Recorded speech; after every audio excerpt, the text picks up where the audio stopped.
వరలక్ష్మి వేగవతి దగ్గరికి వచ్చి, "అత్తయ్య నేను మళ్ళీ విష్ణు గారితో కలిసి ఉండాలనుకుంటున్నాను. కలిసి బ్రతకాలనుకుంటున్నాను. మీరేమంటారు?" అని చెప్పేసైతే అడుగుతూ ఉంటుంది. ఆ మాటలు వినగానే అక్కడ ఉన్న వాళ్ళ అత్తయ్య అయితే, "అది ఎప్పటికీ జరగదు. జరగనివ్వను కూడాను వరలక్ష్మి" అని చెప్పేసైతే అంటూ ఉంటుంది.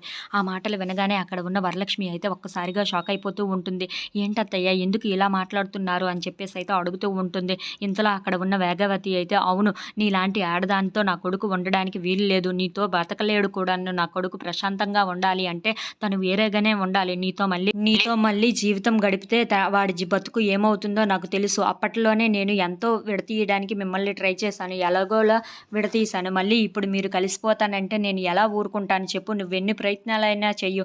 కానీ విష్ణుతో నిన్ను కలవనివ్వను వరలక్ష్మి" అని చెప్పేసైతే అంటూ ఉంటుంది.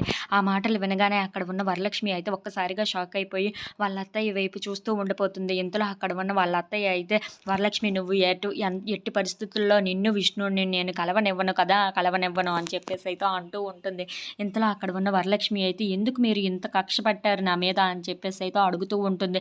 ఇంతలో అక్కడ ఉన్న వేదావతి మాత్రం, "అవును వరలక్ష్మి, నువ్వంటే నాకు ఇష్టం లేదు. నిన్ను చూస్తేనే నాకు ఇరిటేషన్ వస్తుంది. అలాంటిది నా కొడుకుతో నిన్ను ఎలా బ్రతకనివ్వగలను చెప్పు. నువ్వు ఎన్ని ప్రయత్నాలైనా చెయ్యు.